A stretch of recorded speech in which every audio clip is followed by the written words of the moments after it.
Well, yo peeps, it's us again. Oh my We're goodness. still the same people with the same haircuts So or lack thereof. Ridiculous haircuts. We're still, in theory, we're still on the Appalachian Trail right now, actually. We're like in really spirit trying and to hold body. on to it. We're really holding on to it so hard.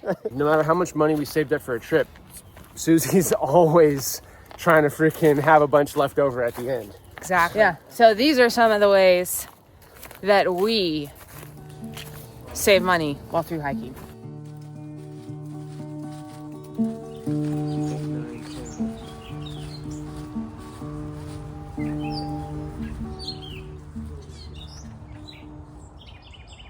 You need to save. I know. People said that that's aging you. I've been talking about it nonstop. yeah. All right, y'all. Good morning every day. Happy every day. All that jazz. We're out getting our walk in.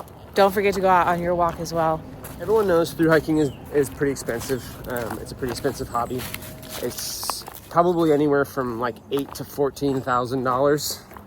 Yeah, for two people to do a through hiking trip. Yeah, $1,000 per person per month is what generally I think kind of is the budget, especially with the Appalachian Trail. Yeah, and that's what we stuck with. So we did a minimum of that. So we planned for 6 months. So we saved up $12,000 basically. And I would recommend that you save up that much money no matter what. It doesn't mean you have to spend it. You can try to save it, which is what we always try to do. Yes, exactly. And town stays will quietly leak away your budget if you do too many of them and if you don't do them right. So I think where oftentimes other thru hikers may leak a lot of this money or spend a lot of the money. Ubering, eating out, staying in fancy hotels instead of cheap places. Yeah. Y'all, we got the hotel motel. She forgot to tell you that we forgot where our room is. Yeah, we got out of the restaurant and we forgot. Neither one of us remembered which room we were. Yeah. I want to say one thing. Go ahead. There's this whole part of the trail that if you leave yourself open to it, you allow for trail magic. You allowed for the trail to provide. Ubering to and from like a trailhead to go into town to resupply will cost more money than it would say to just hitchhike. But also what you're missing out on is the experience or the conversation that you have with somebody when they pick you up, like Laddie picking us up and then taking us to his place, and then he helped us dry out all our gear. We took showers. This was epic trail magic. It was amazing, and we connected with him. Him and his wife and daughter had hiked Patagonia, and so we just all shared that like love of hiking. Yes. And that would have never happened had we just. It's a possibility if you hitchhike. Exactly. Another thing I want to add to that, even if you don't have a situation like Laddie where you get epic trail magic, even if you just get a ride, that is a part of the trail that you're missing out on if you're scheduling rides ahead of the time and you're constantly just paying for shuttles. If you go out there and stick out your thumb, you never know who's going to pick you up. It's probably going to be some really cool old guy in his old truck, and he's got all kinds of stories about his farm that he's been working on or whatever. This video is about budget, but I just want to make that link. Oftentimes, the cheaper path is like more cultural, and you get more of contact with people, and the cheaper path is also the better path. It's also more difficult. So something that we often did, which was we didn't zero a lot. We preferred Neros. So a Nero is when you hike into town, you collect all your stuff, maybe you do all your errands, chores, and then you hike back out of town. And you camp on the edge of town, and then you're just ready to go the next day. Yes. Yeah. And we really enjoyed that. You can even pack out something fun. It's a dingle hopper. And you don't even have to hike very far. We'd always just hike to the next campsite. You spend $0 on lodging. So no hotel, no hostel, none of that. But you still get all the town stuff. So you still get the laundry. You still get to eat. You get to eat a bunch of food and all that kind of stuff. And so we would do that, and then the next time it would make, when we did the hotel stay, that much more special. And you might think you're not saving that much money, but this is a 158-day trail. Yeah. So we did the logistics. It was like we stayed at like 50 or 60 places. No, it was less. It was 30. 30, okay. Yeah. So that's a perfect example. So you could stay at 50 or 60 places. Yeah. But if you instead stay at 30 places, then it's like, imagine saving, $50 30 times. That's a lot of money left in your bank account at the end. Yes. 24, not counting our side quests, which we should talk about. but 24 times we stayed in a hostel / hotel / used the resources. We only have gender specific bunks here. That's okay. We knew that coming in here. Like paid for lodging, right? Is that what you're saying? Basically? Yeah. 24 times? Yeah, 24 times. So I'd say that's pretty dang good for like a 155-day trail. I mean, I think we should get a gold star. We only paid for lodging 24 times. And out of that, 2, 3, 4, 5, 6, 7, 8. 8 of those were hotel stays. Are you ready for the most fancy hotel you've ever stayed in?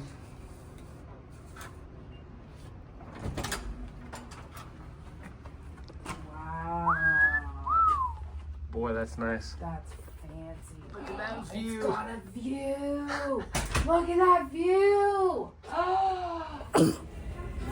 Double-decker burger, 2 smashed patties with cheese, lettuce, tomato, and onion. And then we get the chili cheese fries. All beef chili, cheddar cheese, and french fries. So we only stayed at 8 hotels the whole time. Yeah. There you go, ladies and gentlemen. 8 hotels the whole time. I wanted to say another thing too. Not just lodging, but eating out. Huge. Yeah, totally huge. And one thing that we started doing, which was Susie's favorite thing to do, instead of going out to a restaurant when you get to a town, go straight to the grocery store and get whatever you want and then have your meal at like a picnic table in the park. Yeah. It's $7.99. Are you kidding me? $7.99? That's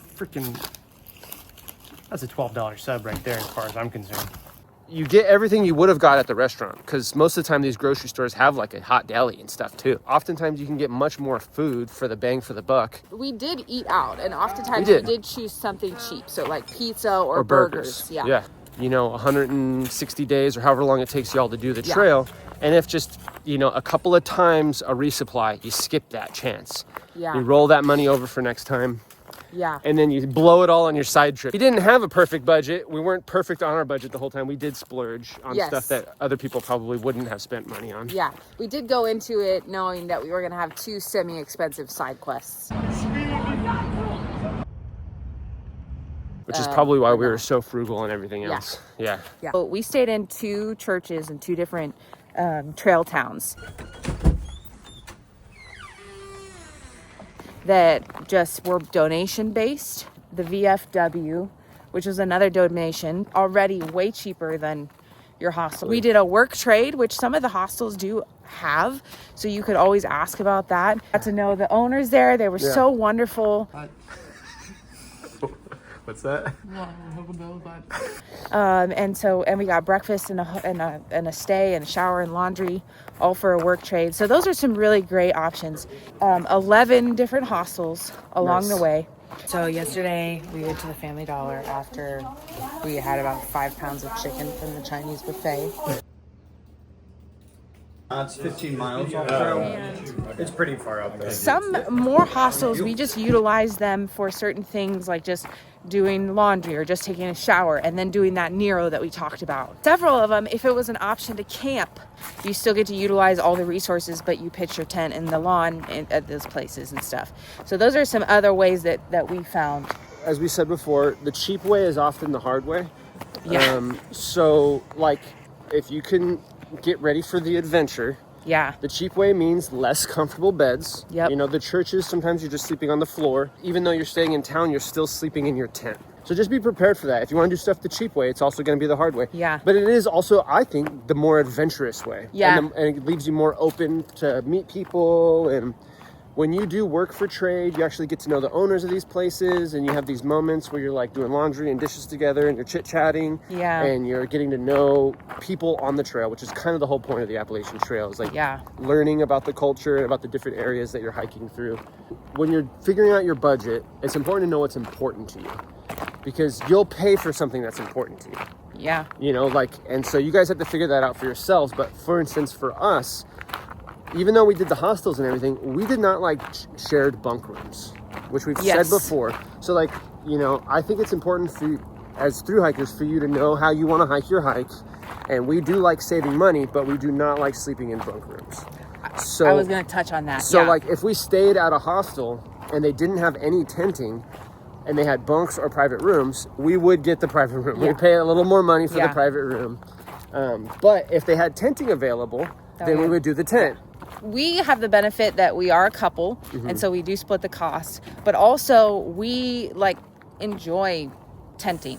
We enjoy camping. Yes. We enjoy that. Yes. So that is one thing about us. So a Nero instead of a 0 wasn't that big of a deal because we like camping.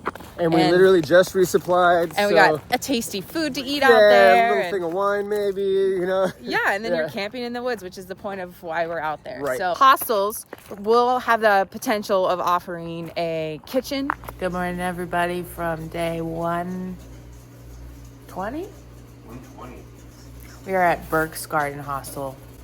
I'm being spoiled by Robert. He made me waffles and coffee, which allows you to do that grocery shopping, cooking meals at the hostel, which is going to be obviously cheaper than going out to eat. It may potentially have the laundry, so you get your laundry done. And then it has those bunk rooms that we're talking about, which allows you to have a cheaper lodging or the tenting. So that is a great option. So when you roll into town and you're making your calls, ask them. Yeah. Do you have a shared kitchen? Do you have tenting options? Those are going to be your go-tos for saving money. Yeah. Also, they oftentimes will have a shuttle. So to and from the trail, sometimes the shuttle is included in the price of the stay. Sometimes they include a resupply. Yeah. I know it. All this stuff you're not going to get at a hotel. Yes. But we also found that there was a time and a place that we enjoyed doing a hotel stay. A hotel will give you privacy, obviously. Now we're straight up chilling. That's it. You still get the shower, so we're not opposed to doing laundry in the sinks. At a hotel, we wash our clothes in the shower. Yeah. And then oftentimes a hotel has a microwave, so you just buy a bunch of microwavable goods, and that, again, you're saving money on going out to eat. We borrowed the microwave. Tell them that there's nobody else on this floor. No, it's okay. Hitch in and out of town, then you're saving the price that you maybe would have to Uber. Continental breakfast, that's a good way to balance out that hotel stay. Good point. Yes. Yeah. And so that was one thing we'd always look for at our hotels. Does it have breakfast? Because that's obviously a no-brainer. They offer it Save oftentimes at hostels too. Yeah. Ask that question. Not celebrating every time you get a resupply. That's kind of like the same line of not celebrating every time you reach a town, which is rather important on the Appalachian Trail because you reach a town so often. Yes. It'll make all those times that you do celebrate that much more exciting and special. Mm-hmm. Make a plan of your celebrations.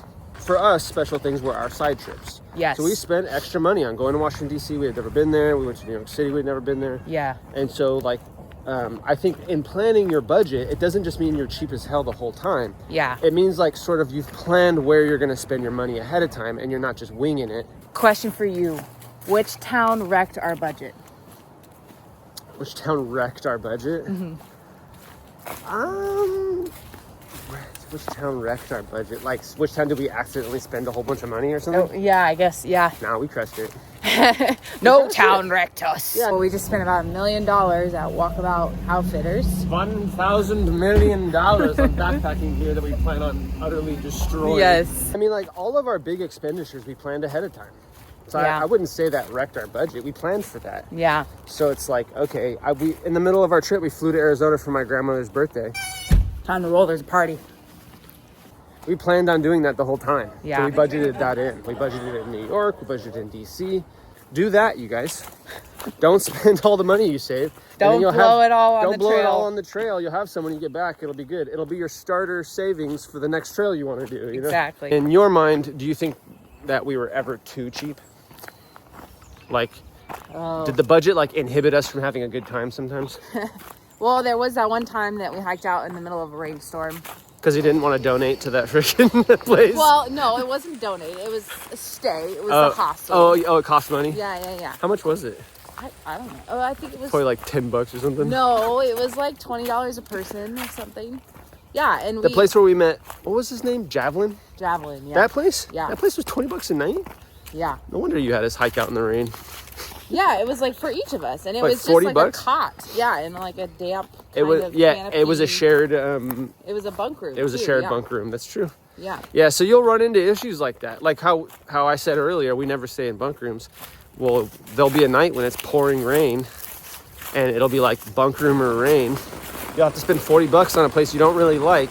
Yeah. Or you sleep in the rain for free. But in the morning, when we were all frustrated because everything was wet, I definitely did consider the fact that I was we could have just stayed. You pushed it was too a little, hard. Yeah, you were pretty frustrated. We hiked out in the rain. We set the tent in the rain. Slept through the rain. Rained all night. Still raining. I was frustrated. I didn't see any reason to leave. Yeah. Yeah, so you there, yeah. To answer your question. Yeah. It's not all about saving money all of the time. Right. It's definitely not. There are times when you do want to pay the money to have the experience. Or what I was going to touch on too is like not shirking your responsibilities as a thru hiker. So not like, for example, camping in a place you're not supposed to save you're money. trying to save money. Yeah. You have to be leave no trace. You have to follow the rules. So Yes. in that case, it's not just about not spending the money. So I think that's important. Agreed. Yeah. Totally agreed. So sometimes, yeah, like you said, it's not all about the budget, which is why, like, I think, like I said kind of earlier, the real key to sticking to your budget is make a list of all the things you really want to do and make sure you have money for those things. Would you do it the same way again? More or less, yeah. Yep. Yeah, I mean, of course, there'd be always different circumstances. I don't know when I started following this philosophy or where I learned it from, but if you can spend your money on experiences instead of things, rather than spending the money on a fancy hotel, we spend the money on a trip to go see my grandma or whatever. It's like the experiences are more important. So, do you feel like there were any times when we like over budgeted, like over saved, where we like downgraded to our little dinky instead of our 3-person? Oh, the tent. Yeah. Yeah, we probably That was should've an just gotten the expensive. That was an expensive budgeting mistake. That was an expensive. We did this, so we downgraded from a 3-person. We normally do the 3-person. We call it the Hilton. It's amazing. And then we downgraded to the 2-person because not just to save money, but also a smaller to save footprint, weight. save weight. Yeah. It's another instance where saving didn't pan out. Yeah. It's like because it was just the tent ended up being too small, and we're not going to use it, and we're going to change it out for the 3-person. saving a bunch of money by not going to hotels, and then you're instead using your tent more often. You might want to have a comfortable tent. That's a key thing. It'll be more incentive to not pay for that hotel, because you'll be like, we have this nice tent. You know, we had to relearn it again. If your tent isn't comfortable, if it's too cramped, if you can't maneuver in it in a rainstorm, then that's all. You're gonna find yourself wanting to stay at more hotels and hostels and stuff when you get to town. Yep. Just because you're trying to be on a budget doesn't mean you get to be an ass. So Yeah. That's the key in thing. It's like when the place is donation based, you need to leave a donation. Donate. Yeah. So there are responsibilities of you as being just a good person and a thru hiker that you can't cut corners on.